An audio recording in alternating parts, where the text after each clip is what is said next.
Profesor Sofyan Effendi, Rektor UGM tahun 2002-2007, dan saya sudah minta izin ke beliau untuk saya ceritakan. Ya, beliau menyatakan sudah ketemu dengan beberapa profesor dan guru besar UGM, fix bahwa orang yang namanya Joko Widodo itu tidak pernah lulus dari Fakultas Kehutanan. Jadi dia tidak lulus sebagai tidak qualified untuk itu di DO. Dan mantan dekan juga. Mantan dekan Kehutanan. Tahun 82 tidak lulus di dalam penilaian. Ya, jadi ini sebenarnya banyak perkembangan menarik ya. Jadi ya perkembangan yang pertama adalah biar nanti juga para kuasa hukum ya, Bang Azam dan juga yang ahli ya, Pak Dr. Taufik itu mengomentari. Kalau tadi Bang Aiman mengatakan sudah naik ke penyidikan. Bagus. Inilah mungkin Polri harus diberikan rekor muri atau award secara internasional karena berhasil menaikkan kasus dengan hanya bukti fotokopi. Bukti fotokopi? Iya. Tahu dari mana bukti fotokopi? Kabid Humas Polda Metro sendiri yang mengatakan ketika ditanya wartawan, dan itu ada berkali-kali dia menjawab, Pak, bukti yang dibawa Jokowi itu yang ditekuk-tekuk tadi itu asli atau fotokopi? Pak Kombes Adi Hari menyatakan fotokopi. Ulangi lagi Pak, asli atau fotokopi? Fotokopi. Nah, ini penting banget kalimat Pak Kombes Adi Hari itu karena memang bunyinya begitu, fotokopi. Nah, gitu tuh. Itu menjelaskan lucu banget sebuah berkas yang berupa fotokopi itu bisa menaikkan kasus ke level penyidikan. Itu yang pertama.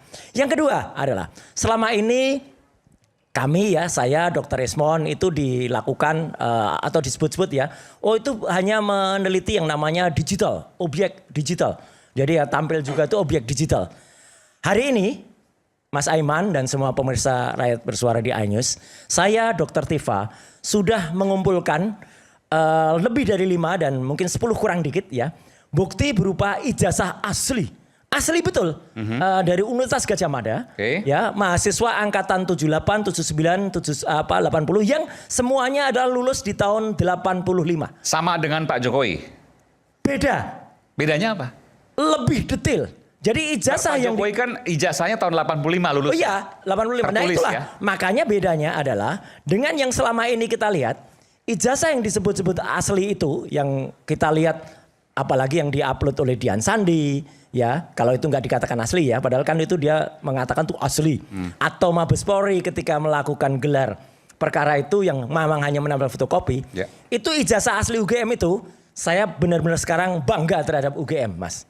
Kenapa? Ijazah UGM bahkan di tahun 85 itu mirip dengan ijazah saya yang tahun 91. Ini kopi dari ijazah saya tahun 91. Bedanya apa? Ijazah UGM itu ada yang namanya watermark. Watermark itu apa? Pengamannya ada. Sebentar. Ini kenapa belang-belang nih? Nah ini ada analisisnya. Saya analisis. Jadi analisis ELA. Nanti juga sebenarnya saya kirim ke iNews tapi nggak apa-apa ini aja ya. Biar cepet. Jadi ijazah itu ada watermark. Sebentar, kalau saya dikirim harusnya ada di sini nanti. Ya. Nah ini. Ini. Nah ya. Silakan Mas Roy. Jadi ada watermarknya. Ini masih ada nih watermarknya nih. Nampak kan? Universitas Gadjah Mada, Universitas Gadjah Mada, Universitas Gadjah Mada. Oh iya, ada tulisannya ya? Ada tulisannya. Yang kedua. Itu dicetakan kertas ya? Cetakan kertas. Ada yang namanya emboss. Emboss logo UGM. Itu di dekat tulisan tanda tangan rektor.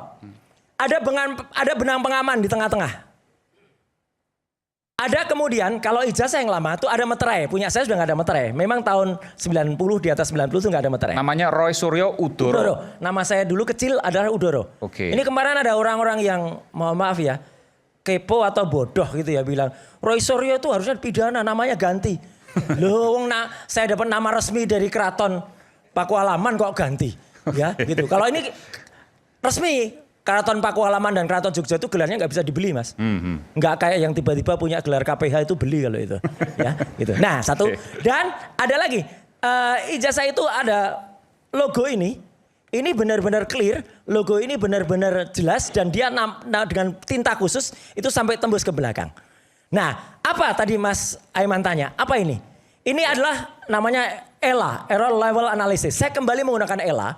Karena ELA ini adalah bisa untuk mendeteksi kalau dia sudah diubah jadi digital. Analog pun bisa diubah jadi digital. Nah artinya gini, kalau ini di full kan, coba ada satu gambar lagi yang full. Ya, silakan. Jadi semuanya gambarnya kayak gini. Itu masih nampak Mas Aiman. Kalau nggak nampak ini aja. sembari saya pegang yang di sini. Tulisan UGM-nya. Iya, itu. Sorry. Ini tadi kan ada berkas di sini, ada legalisasi. Iya, iya. Masih nampak. Foto saya pun masih nampak. Oke. Terus tulisan ijazah juga masih nampak. Ini analisis dengan ELA tadi. Error Level analysis. level Itu analysis. membuktikan kalau ijazah itu mau dia yang tadinya analog diubah jadi digital, itu berubah gini. Coba kita lihat. Tetap ada jejaknya. Tetap ada jejaknya. Coba kita lihat ijazahnya Joko Widodo. Yang diklaim itu ijazah asli Joko Widodo. Ini yang di Dian Sandi. Oleh Dian Sandi. Oke. Ya karena kalau yang dari kepolisian sama sekali nggak bisa dianalisis, itu hanya fotokopi. Nah, hasilnya kayak gini, Mas. Coba yang separuhnya Joko Widodo masih ada kok. Yang separuhnya Joko Widodo. Yang separuh-separuh tadi, oke. Jadi ini benar-benar rusak. Nah, ini kan aslinya kayak gini yang ada di Dian Sandi. Iya. Perkara ini akhirnya diaku, itu bukan ijazah asli. Dian Sandi mengatakan asli. Iya. Kalau dia mengatakan asli berarti dia yang harusnya kena pasal 32 atau 35 Undang-Undang ITE. Karena dia mengaku yang tidak asli menjadi asli. Anda mau mengatakan dari ELA tadi nggak ada jejaknya? Iya, buruk ini. Nggak ada jejaknya sama sekali. Logonya juga sudah nggak kelihatan. Artinya, singkat kata, kalau sebuah objek itu diela dan hasilnya rusak kayak gini, berarti itu adalah sudah banyak rekayasa. Oke, kalau yang diposting oleh Dian Sandi itu adalah ijazah asli. Ya. Oke, kita balik lagi ya. Kalau untuk ijazah Mas Roy tadi yang setengah-setengah, coba kita balik lagi. Ini tidak ada jejaknya. Tapi kalau yang Dian Sandi itu ternyata tidak asli, ya Dian Sandi harus masuk dulu. Oke. Nah ini, coba lihat. Yang kan? ELA-nya saja, coba. ELA-nya saja full. Yang ELA, yang seluruhnya adalah gambar. Nah, oh ini kelihatan itu ya. kan ada, kelihatan logonya ini legalisirnya, cap tulisannya, legalisir. ijazahnya juga masih kelihatan. Ya. Foto saya juga tetap masih. Nah ini yang menarik. Ini baru malam hari ini saya foto. keluarkan. Ini foto. Ini eksklusif nih. Malam hari ini saya keluarkan eksklusif di iNews. Satu lagi yang kayak gini, tapi itu dari ijazah asli milik lulusan UGM tahun 85. Bentar, udah izin belum nanti? Sudah. Kita digugat juga. Sudah, ini. Oke. Oh ini tapi nggak ada. Nggak berani dia. Jangan, aslinya nggak saya keluarkan. Oh, oke. Kalau aslinya dikeluarkan nanti ada yang menyetak lagi di pasar Pramuka. Ya. Iya, ada yang nyontoh lagi. Ini meterainya ada. Meterai, foto. Foto ada. Tulisan ijazah. Tulisan ijazah masih kelihatan. Jadi nggak ada legalisir ya, karena nggak kelihatan. Oh enggak, karena ini asli. Oh, saya pegang asli. oke. Fisik saya pegang asli. Bahkan saya bisa membedakan ada legalisir atau tidak. Betul. Oke. Jadi Mas Aiman, jadi pemirsa di seluruh Indonesia, Mas Aiman, saya Dr. Tifa sudah mengumpulkan hampir 10 dan ini akan ada yang masuk lagi. Ijazah-ijazah asli yang kami siap, beliau-beliau itu, sekali lagi terima kasih untuk kakak-kakak kelas saya. Beliau-beliau itu mau disandingkan dengan ijazahnya Jokowi. Tahun 85. Tahun 85. Clear. Kenapa tahun 85? Karena Harus. itu yang dikatakan Pak Jokowi lulus tahun 85. Iya, karena Jokowi katanya lulus 85. Maka ini harus 85 juga kan? Oh, secara sukarela mereka memberikan pada Mas Roy untuk dianalisis. Untuk dianalisis. Jadi itu yang clear banget. Dan yang satu lagi, Mas Aiman, yang paling menarik hari ini juga, baru pagi tadi. Ini juga eksklusif di iNews ya. Seorang mantan rektor UGM, Profesor Sofyan Effendi, ketemu dengan Resmond Hasyiulan Sianipar dan ada di YouTube-nya Resmond, ada di Balige, ada juga di Langkah. Ya. Langkah itu ya. Ya. Saya coba tanya, apakah sudah bisa kemudian potongan aja, nggak usah panjang-panjang ya gitu. Jadi itu diwawancara oleh Resmond Hasyiulan Sianipar dan kemudian sempat ini dari para profesor itu dan mantan dekan juga. Mantan dekan kehutanan. Tahun 82 tidak lulus di dalam penilaian. Dia karena ada 4 semester itu ya Prof ya penilaian. Ya, ada 4 semester dinilai. Akademik ya. Dinilai kira-kira 30 mata kuliah lah ya. Ya. Itu dinilai dia indeks prestasinya nggak mencapai. Berarti 2,5. sesuai dengan statement Pak Jokowi di UII yang disaksikan oleh Profesor Mahfud MD juga ya Pak? Iya betul, sama. Mengaku IPK-nya di bawah dua. Ya. Oke, lanjut Prof, lanjut. Ya, itu ada saksinya Pak Mahfud dan Pak Buya Safi'i juga yang mendengar. Iya. Dan kemudian itu, dan juga saya lihat di dalam apanya di apa yang polisi itu Polisi. yang data Transkrip nilai, Prof. transkrip Atau nilai. registrasi. Nah, transkrip nilai. Transkrip nilai. Transkrip nilai itu juga yang Yang ditampilkan yang ditampilkan oleh apa itu, dia kan hanya apa itu IPK-nya yang menurut IPK-nya itu nggak sampai 2 kan. Ya itu, dan karena itu dia kalau sistemnya benar, karena dia ikut itu ada waktu itu masih ada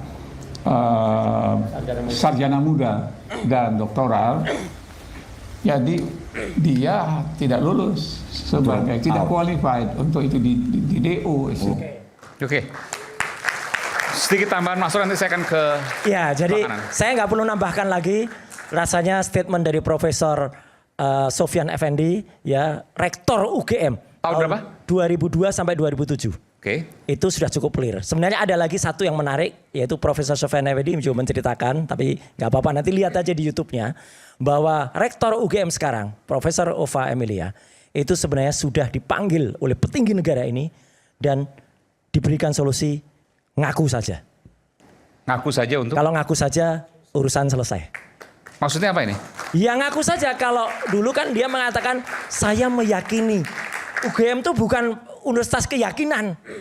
UGM itu pasti, jadi harus ngaku saja. Maksudnya ada ini perlu dikirkan petinggi negara saat ini yang meminta agar Rektor UGM jujur. Jujur. Dan dalam waktu dekat, karena UGM itu kan di bawah wali amanah. Ya. Ada nanti beberapa senior dari Jogja, ya, termasuk Prof. Sofyan Effendi, Pak Tiasno Sudarto, itu akan ketemu dengan Ngarso Dalem, dan Ngarso Dalem juga akan Sri Sultan akan membuat sabdanya untuk ini. beberapa hari ke depan. Insya Allah, kita tunggu saja.